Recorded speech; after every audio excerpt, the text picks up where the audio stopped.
Assalamualaikum warahmatullahi wabarakatuh. Innal hamdalillah nahmaduhu wa nasta'inuhu wa nastaghfiruh wa na'udzu billahi min syururi anfusina wa min sayyiati a'malina. May yahdihillahu fala mudilla lahu wa may yudlil fala hadiyalah. Wa asyhadu an la ilaha illallah wahdahu la syarikalah wa asyhadu anna Muhammadan abduhu wa rasuluh. Allahumma salli wa sallim wa barik ala nabiyyina Muhammad wa ala alihi wa ashabihi wa man tabi'ahum bi ihsan ila yaumiddin, amma ba'du. Alhamdulillah, ma'asyiral muslimin, para pemerhati Roja TV dan Radio Roja dimanapun antum berada, juga para pendengar Radio Roja Kendari di frekuensi 95.1 FM rahimakumullah. Alhamdulillah, kita bersyukur kepada Allah Subhanahu wa taala yang dengan taufiknya kembali kita dipertemukan di pagi hari ini dalam majelis ilmu yang mulia. Dalam lanjutan kajian kita membahas kitab yang sangat bermanfaat, tulisan dari Al-Imam Syamsuddin Abu Abdullah Ibnu Qayyim Al-Jauziyah rahimahullah ta'ala. Pembahasan tentang al-ilmu fadluhu wa syarafuhu, ilmu keutamaan dan kemuliaannya, yang merupakan petikan dari kitab besar beliau, Miftahu Daris Sa'adah, kitab Miftahu Daris Sa'adah. Alhamdulillah, kita masih di dalam pembahasan tentang segi-segi keutamaan dan kemuliaan ilmu. Saat ini kita akan melanjutkan di Al-Wajhus Sadis Asyar, segi yang ke-16 dari keutamaan dan kemuliaan ilmu. Ya, farahu ahlil ilmi, kegembiraan orang yang berilmu. Allah memerintahkan orang yang berilmu bergembira, berbangga dengan ilmu yang Allah anugerahkan kepada mereka, menunjukkan ini adalah kemuliaan besar bagi orang-orang yang menuntut ilmu agama.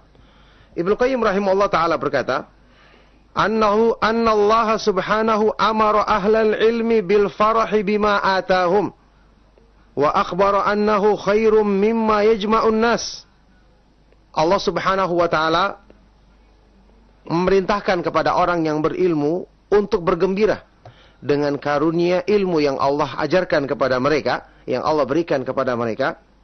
Bahkan Allah mengabarkan bahwa karunia ini, ilmu ini lebih baik dari semua kesenangan yang berlomba-lomba dikumpulkan manusia. Kesenangan dunia yang berlomba-lomba dicari manusia. Faqala ta'ala, Allah subhanahu wa ta'ala berfirman, A'udzu billahi minasyaitonir rajim. Ya, di surat Yunus ayat 58. Qul bifadlillahi wa birahmatihi fabidzalika falyafrahu huwa khairum mimma yajma'un. Katakanlah, ya Rasulullah, kepada semua manusia, bifadlillah, dengan karunia Allah, wa birahmatihi, dan dengan rahmatnya. Ya, dengan karunia dan rahmat Allah, dengan itulah hendaknya mereka berbangga. yakni orang-orang yang beriman, orang-orang yang memahami agama. Dengan karunia dan rahmat Allah, hendaknya dengan itulah mereka merasa bangga, merasa gembira. Ya, dengan itulah mereka merasakan kesenangan. Huwa khairum mimma yajma'un, karena itu lebih baik daripada kesenangan dunia yang dikumpulkan oleh manusia. Ini kemuliaan yang besar. Allah ingatkan orang-orang yang berilmu bahwa mereka punya kesenangan yang mereka pantas jadikan sebagai kegembiraan terbesar. Mereka banggakan karena itu lebih mulia daripada kesenangan dunia yang berlomba-lomba dikumpulkan oleh manusia. Kata Ibnu Qayyim di sini, wa fusira fadlullahi bil iman wa rahmatuhu bil Quran. Para ulama ahli tafsir menafsirkan, ya, karunia Allah di dalam ayat ini artinya adalah iman, dan rahmat Allah artinya adalah Al-Quran. Wal imanu wal Quranu humal ilmun nafi'u wal amalus salih. Keduanya, Al-Quran dan iman dan Al-Quran adalah ilmu yang bermanfaat dan amalan soleh. Wahuma al-huda wa dinil haq. Dan keduanya adalah petunjuk dan agama yang hak yang dibawa oleh Nabi Muhammad SAW. Wahuma afdalu ilmin wa afdalu amal. Yang keduanya adalah ilmu yang paling utama dan amal soleh yang paling mulia. Jadi subhanallah, ini jelas menunjukkan keutamaan, kemuliaan orang yang berilmu, karena Allah Subhanahu wa taala menjadikan kebanggaan dan kesenangan, kegembiraan mereka dengan ilmu itu hendaknya mencukupi, karena lebih mulia dari apa yang berlomba-lomba dikumpulkan oleh manusia dari kesenangan-kesenangan dunia, kesenangan-kesenangan dalam urusan materi duniawi. Makanya ini jelas menunjukkan keutamaan orang yang berilmu, yang Allah Subhanahu wa taala perintahkan mereka untuk merasa bangga, merasa gembira dan mulia dengan karunia ilmu yang Allah ajarkan kepada mereka. Baik. Al-wajhu sabi'a asyar, segi yang ke-17 berikutnya. Al-hikmatu hiyal ilmu. Hikmah adalah ilmu. Hikmah yang merupakan apa? Tanda kebaikan yang Allah berikan kepada manusia. Yang barang siapa diberikan ini berarti Allah memberikan padanya, menganugerahkan kepadanya kebaikan yang banyak. Ternyata itu maknanya adalah ilmu berdasarkan penafsiran para ulama. Kita lihat. Allah Subhanahu wa taala diterangkan di sini oleh Imam Ibnu Qayyim rahimahullah taala, annahu subhanahu syahida liman atahu al-ilma bi annahu qad atahu khairan katsira. Allah Subhanahu wa taala mempersaksikan, Allah Subhanahu wa taala mempersaksikan bagi orang yang telah Allah karuniakan kepadanya pemahaman ilmu agama, yakni berarti Allah sungguh telah memberikan kepadanya banyak kebaikan, kebaikan yang berlimpah. Subhanallah. Siapa yang dipahamkan urusan agamanya, berarti Allah berikan padanya kebaikan yang berlimpah. Apa dalilnya? Faqala ta'ala, Allah Subhanahu wa taala berfirman di surat Al-Baqarah ayat 269. Ya. Yu'til hikmata man yasha'u wa man yu'tal hikmata faqad utiya khairan katsira.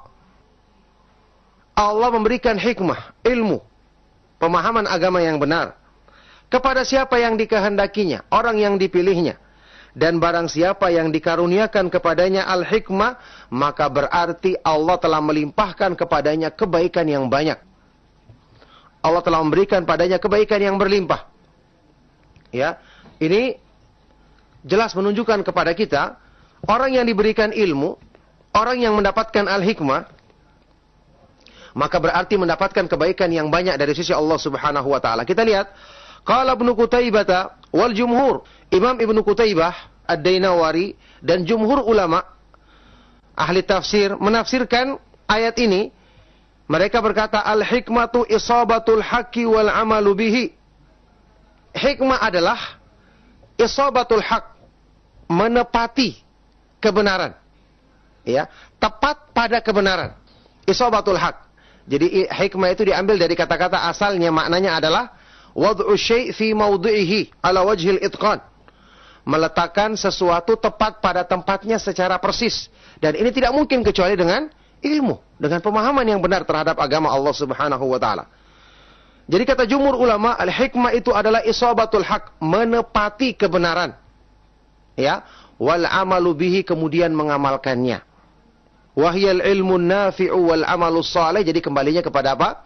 Ilmu yang bermanfaat dan amalan soleh. Sekali lagi ini menunjukkan keutamaan dan kemuliaan ilmu. Orang yang mempelajarinya berarti telah dianugerahkan padanya hikmah, yang itu merupakan tanda Allah Subhanahu wa taala menghendaki kebaikan yang banyak bagi hamba tersebut.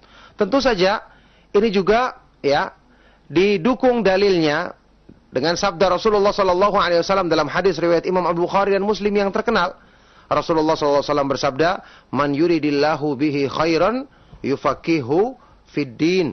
Barang siapa yang Allah kehendaki baginya kebaikan, maka Allah akan memudahkan dia, Allah akan berikan taufik kepadanya untuk memahami urusan agamanya. Nah, tab berikutnya al-wajhu tsamina asyar. Segi yang ke-18. Al-ilmu min ajallin ni'am. Nikmat yang paling agung yang Allah berikan kepada manusia di antaranya adalah ilmu. Ini adalah nikmat besar. Ya, yang berarti karunia yang Allah turunkan kepada manusia dengan memahami agama adalah termasuk karunia Allah yang terbesar yang Allah berikan kepada hamba-hambanya. Kita lihat. Ibnu Qayyim rahimahullah ta'ala berkata, annahu subhanahu addada ni'amahu wa fadlahu ala rasulihi wa ja'ala min ajalliha an atahul kitaba wal hikmah. Coba lihat. Di dalam Al-Quran Allah subhanahu wa ta'ala adada ni'amahu. Menghitung nikmat-nikmat yang diturunkan kepada hambanya. Menghitung nikmat-nikmat dan karunia yang Allah berikan kepada Rasulullah SAW. Dan tentu ketika diberikan kepada hamba Allah yang paling mulia, yaitu Nabi Muhammad SAW, Rasulnya yang paling agung, berarti pasti itu adalah kenikmatan-kenikmatan, kebaikan-kebaikan besar, ya, yang Allah Subhanahu wa ta'ala berikan kepada beliau. Tidak mungkin Allah berikan kepada Nabi SAW apalagi dalam bentuk pujian di dalam Al-Quran, kecuali pasti kebaikan. Nah, ketika Allah menghitung dan menyebutkan, menghitung-hitung nikmat dan karunia-Nya kepada Rasulnya ini, Allah jadikan di situ kenikmatan, termasuk kenikmatannya yang paling besar yang Allah limpahkan kepada Rasulnya adalah dengan Allah menganugerahkan kepadanya Alkitab dan hikmah, Al-Quran dan Sunnah. Al-Quran dan Sunnah sumber apa? Sumber ilmu, sumber pemahaman agama yang benar. Berarti ilmu adalah termasuk sebesar-besar karunia yang Allah turunkan kepada manusia. Jadi Allah jadikan termasuk sebesar-besar nikmat Allah, yaitu dengan Allah memberikan kepada beliau, menganugerahkan kepada Nabi kita Sallallahu Alaihi Wasallam, dan dengan Allah mengajarkan kepada beliau ilmu yang sebelumnya beliau tidak ketahui. Faqala ta'ala, Allah subhanahu wa ta'ala berfirman di surah An-Nisa ayat 113, wa anzalallahu alaikal kitaba wal hikmata wa 'allamaka ma lam takun ta'lam wa kana fadlullahi 'alaika 'azima. Dan Allah menurunkan kepadamu wahai Rasulullah Alkitab, Al-Quran dan Al-Hikmah, yaitu sunnah, hadis-hadis Rasulullah SAW. Serta Allah mengajarkan kepadamu ilmu yang sebelumnya tidak kamu ketahui. Dan sungguh karunia yang Allah berikan kepadamu adalah karunia yang sangat agung. Masya Allah, ini menunjukkan Allah menyebutkan di sini nikmat yang terbesar yang Allah turunkan kepada manusia adalah dengan diturunkannya sumber ilmu yang benar, sebaik-baik sumber petunjuk, yaitu Al-Quran dan hadis-hadis Rasulullah SAW, serta ilmu yang Allah ajarkan kepada Rasulnya yang sebelumnya tidak beliau ketahui. Ini juga menunjukkan keutamaan dan kemuliaan ilmu yang sangat agung dan sangat besar. Baik. Berikutnya, Al-Wajhut Tasi'a Asyar, segi yang ke-19. Nikmatul ilmi wajibatu syukri. Nikmat ilmu mewajibkan kita mensyukurinya. Ibnu Qayyim rahimahullah ta'ala berkata, annahu subhanahu dzakara ibadahul mu'minina bihadhihi ni'mati. Allah subhanahu wa ta'ala mengingatkan hamba-hambanya yang beriman tentang nikmat ilmu. Nikmat pengetahuan yang Allah ajarkan kepada mereka untuk mengenal iman, mengenal kebaikan petunjuk Allah. Wa amarahum bisyukriha, dan Allah perintahkan hamba-hambanya untuk mensyukuri nikmat yang besar ini. Wa an yadhkuruhu ala isda'iha ilaihim, dan Allah perintahkan manusia, orang-orang yang beriman, untuk mensyukuri Allah atas limpahan nikmat ini kepada mereka. Faqala ta'ala, Allah subhanahu wa ta'ala berfirman di dalam surat Al-Baqarah ayat 151, 152. Kama arsalna fikum rasulam minkum yatlu alaikum ayatina wa yuzakkikum wa yuallimukumul kitaba wal hikmata wa yuallimukum ma lam takunu ta'lamun fadhkuruni adhkurkum washkuruli wala takfurun. Sebagaimana kami mengutus kepadamu, kepada kalian wahai orang-orang yang beriman, seorang rasul dari kalanganmu sendiri, yang kemudian rasul ini membacakan kepadamu ayat-ayat kami, mensucikan jiwa-jiwa kalian, membersihkan kotoran penyakit hati kalian, serta mengajarkan kepada kalian Alkitab dan hikmah, mengajarkan ilmu dalam Al-Quran dan Sunnah, serta mengajarkan kepadamu hal-hal yang kalian belum ketahui. Ya, fadhkuruni, maka oleh karena itu ingatlah kepadaku, berzikirlah selalu kepadaku, yakni kepada Allah, maka aku akan mengingatmu. Washkuruli wala takfurun, dan bersyukurlah kepadaku, serta janganlah kalian menjadi kufur. Setelah Allah menyebutkan tentang nikmat yang terbesar, yaitu diutusnya Rasul, dengan membawa sebaik-baik petunjuk yang isinya adalah ilmu agama, pengetahuan tentang iman. Ya, dengan Allah mengajarkan kepada kaum mukminin petunjuk yang dibawa oleh Rasul ini yaitu Al-Quran dan hadis-hadis beliau, serta mengajarkan apa yang tadinya kita tidak ketahui. Setelah itu Allah perintahkan untuk kita selalu berzikir mengingatnya dan mensyukuri nikmatnya. Tentu nikmat yang terbesar adalah nikmat yang Allah sebutkan di ayat ini. Oleh karena itu, ma'asyiral muslimin rahimakumullah, ini jelas keutamaan dan kemuliaan ilmu yang sangat tinggi. Karena Allah subhanahu wa ta'ala jadikan ini sebagai sebesar-besar karunia yang Allah turunkan kepada Rasulnya. Kemudian kita diingatkan untuk selalu mengingat nikmat tersebut, berzikir kepada Allah subhanahu wa ta'ala ketika mengingat nikmat tadi, serta selalu berusaha untuk mensyukurinya. Maka ini jelas menunjukkan keutamaan dan kemuliaan ilmu yang sangat besar, yang cukuplah sebagai motivasi yang mendorong orang-orang yang beriman untuk semangat mempelajari petunjuknya, karena ini nikmat terbesar yang Allah subhanahu wa ta'ala turunkan kepada manusia. Barakallahu fikum ma'asyiral muslimin, para pemerhati Roja TV dan Radio Roja dimanapun antum berada, juga para pendengar Radio Roja Kendari di frekuensi 95.1 FM rahimakumullah. Insya Allah cukup sampai di sini apa yang bisa kita baca, ya, segi-segi keutamaan dan kemuliaan ilmu. Berhubung ada hajat, ya, maka kita beri waktu untuk yang ingin bertanya jawab, insya Allah mungkin sampai 20 menit ke depan, ya. Mudah-mudahan apa yang kita bahas dan kita kaji di kesempatan pagi hari ini bermanfaat dan menjadi sebab kebaikan bagi kita semua. Silakan kalau ada pertanyaan. Barakallahu fikum. Nah Ustaz, jazakallah khairan Ustaz, barakallahu fik atas materi yang telah disampaikan Ustaz. Dan ikhwatal Islam azani Allah wa iyyakum. Alhamdulillah, untuk berikutnya kami membuka sesi interaktif soal jawab, dan sebagaimana telah disampaikan oleh Ustaz, untuk soal jawab ini kami akan batasi waktunya kurang lebih hanya 20 menit, dan bagi Anda yang ingin bertanya, kami akan angkat pertanyaan langsung melalui telepon di 0218236543. Nah, untuk yang pertama silakan. Assalamualaikum. Waalaikumsalam warahmatullahi wabarakatuh. Dengan siapa Ibu dan di mana? Waalaikumsalam warahmatullahi wabarakatuh. Dengan siapa Ibu dan di mana? Saya Rosmani dari Kalimantan Timur. Baik Ibu, mohon maaf sebelumnya mungkin bisa dikecilkan terlebih dahulu suara televisinya ataupun radionya, agar Ibu bisa fokus mendengar lewat telepon saja dan agar kami tidak terlalu feedback ke studio. Silakan Ibu, pertanyaannya. Jadi begini Pak Ustadz, saya mau bertanya, apakah kalau kita ikut andil membantu dalam menyediakan jamu untuk para tamu dalam acara bid'ah, apakah dosa bagi kita? Apakah dosa bagi kita? Baik, terima kasih buat pertanyaannya, cukup. Terima kasih banyak. Ya. Terima kasih. Assalamualaikum. Waalaikumsalam warahmatullahi wabarakatuh. Nah Ustaz, kepada Ustaz kami persilakan untuk menjawab. Silakan Ustaz.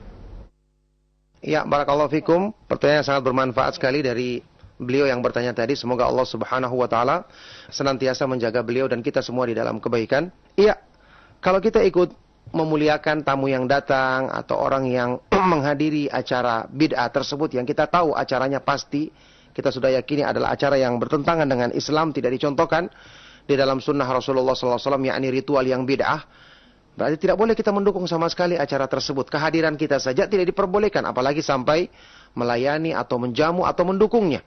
Ya, mengesankan kita membenarkan acara tersebut.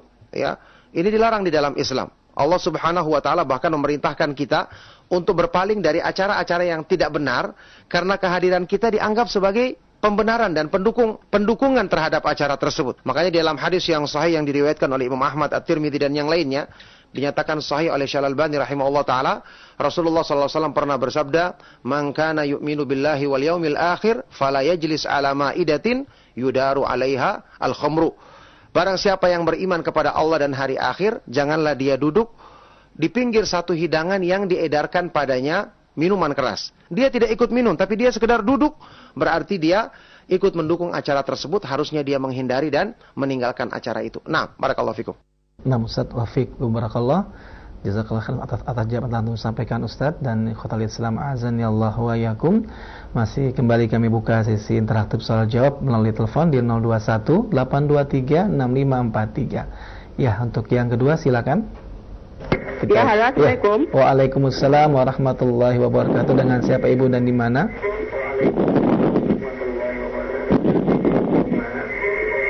Saya Riswati di Pamulang. Ibu Riswati di Pamulang. Mohon maaf Ibu, sebelumnya mungkin bisa dikecilkan suara televisinya atau radionya, dan Ibu cukup menyimak lewat telepon saja untuk mendengar, ya, biar tidak bingung dan menunggu.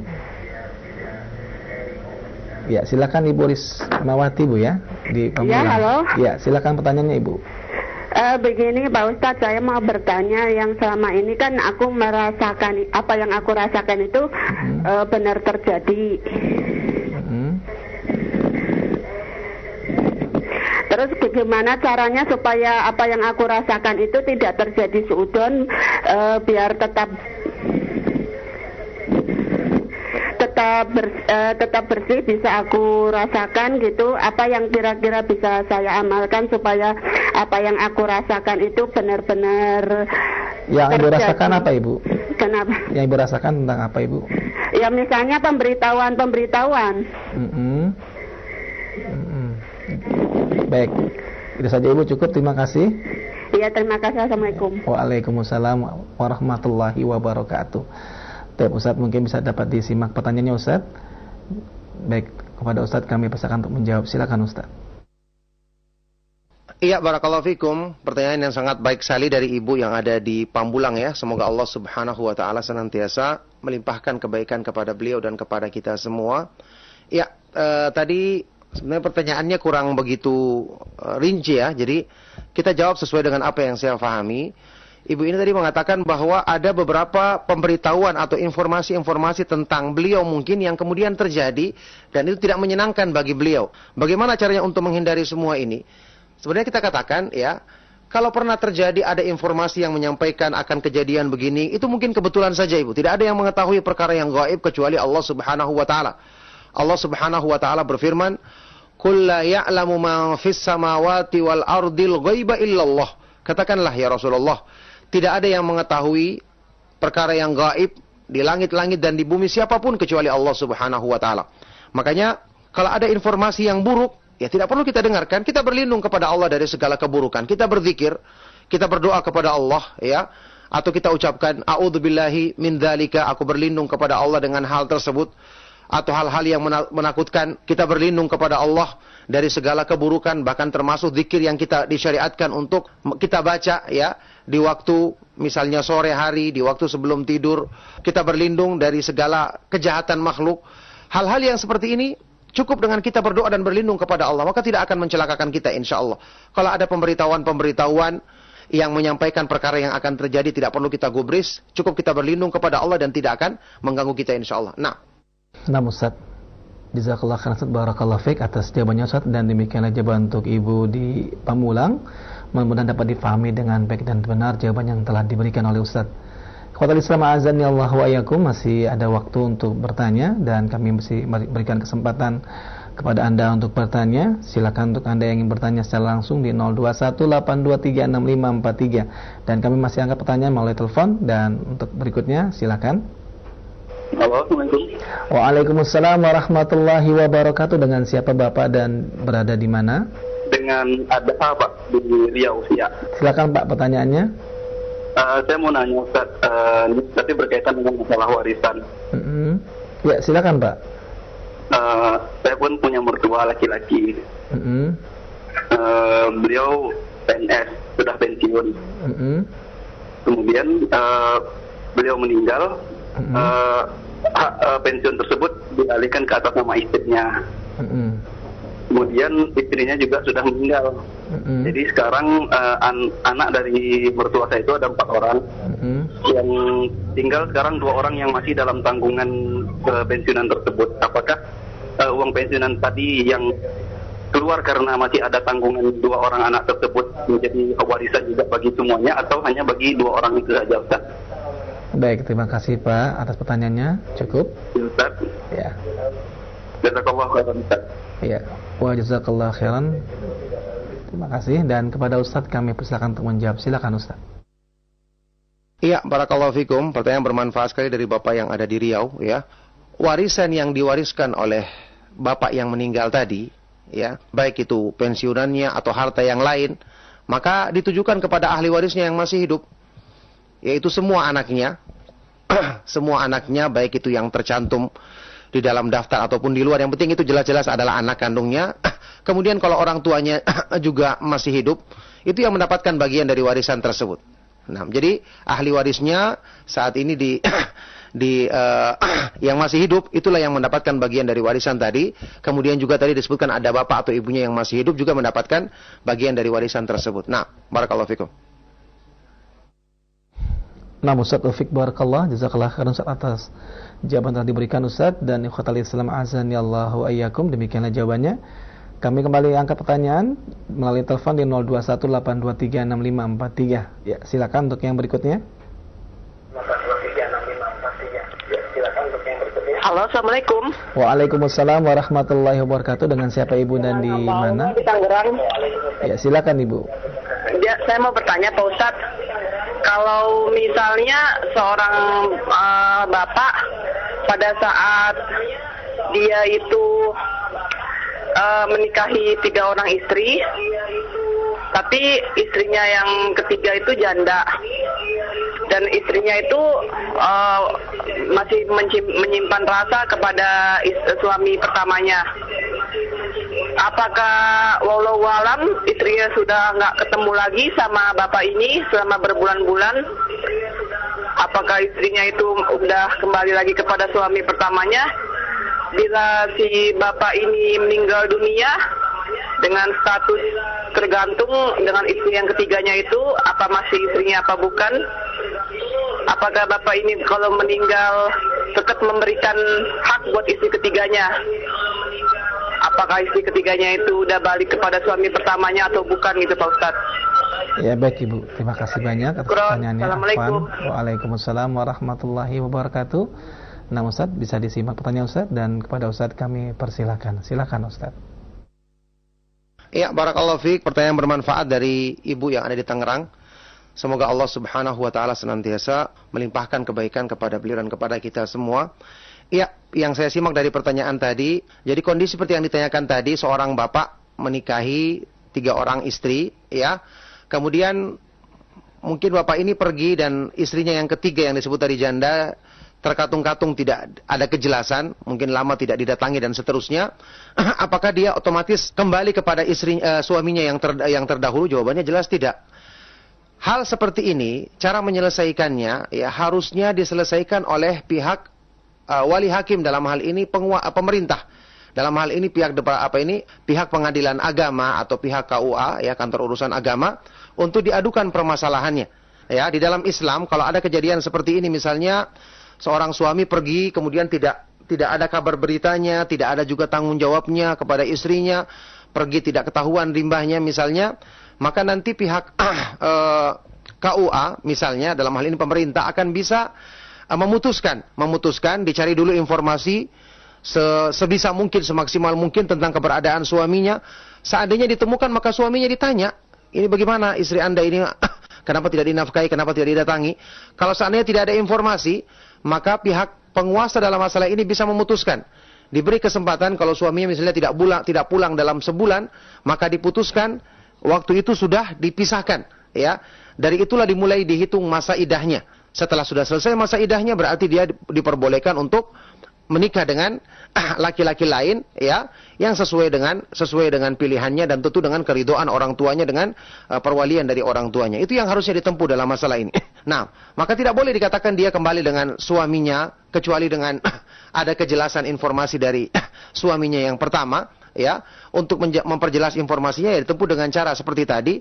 Maka sebaiknya perkara seperti ini coba diminta si perempuan tadi, minta untuk diurus oleh orang tuanya mungkin kalau masih ada, atau saudara laki-lakinya, atau diadukan kepada pihak KUA supaya mengurus masalah tersebut agar bisa menyelesaikannya dengan baik, supaya ada kejelasan bagi perempuan ini dan tidak terkatung-katung keadaannya. Nah, barakallahu fikum. Nah, Ustaz, wafik barakallah, jazakallah khairan atas jawabannya telah antum sampaikan Ustaz. Dan satu pertanyaan terakhir saat kesempatan pagi hari ini, dari pesan singkat Ustaz, mohon dijelaskan mengenai tentang kewajiban berjilbab yang dikatakan bahwasannya sesuai dengan kaidah nahwu dan sharaf tentang masalah jilbab ini terdapat perselisihan dan juga perbedaan Ustaz di antara para ahli ilmu. Apakah memang demikian Ustaz? Mohon Ustaz memberikan kejelasannya. Silakan kepada Ustaz untuk menjawab. Barakallahu fikum. Ya, siapa yang mengatakan bahwa permasalahan jilbab tidak disepakati tentang kewajibannya oleh orang yang berilmu? Ini pendapat dari siapa? Sementara jelas-jelas Al-Quran menegaskan di dalam banyak ayat Al-Quran. Di antaranya firman Allah Subhanahu wa taala di surat Al-Ahzab, ya. Ya ayyuhan nabiyyu qul li azwajika wa banatika wa nisa'il mu'minina yudnina 'alaihinna min jalabibihinna. Wahai Nabi, katakanlah, ya. Katakanlah kepada istri-istrimu, anak-anak perempuanmu dan perempuan-perempuan istri-istri kaum mukminin agar hendaknya mereka yudnina menurunkan jilbab untuk menutupi diri mereka, menutupi aurat mereka. Menutup aurat adalah kewajiban. Bagaimana mungkin jilbab dikatakan tidak diwajibkan? Ya, kalau sementara dengan jilbab itu akan menutup aurat perempuan yang nyata, yaitu rambut, kemudian bagian-bagian yang tidak boleh ditampakkan kecuali di depan mahramnya pada diri perempuan tersebut. Ini adalah satu keanehan, ya. Masalah perkara jilbab tentang kewajibannya itu jelas disepakati oleh para ulama kita. Cuma nanti yang diperselisihkan ada beberapa hal seperti masalah menutup wajah dan telapak tangan misalnya. Maka perkara tentang kewajiban jilbab ini adalah perkara yang dipahami oleh semua kaum muslimin, sampai pun orang yang baru masuk Islam memahaminya dan mengetahui tentang kewajiban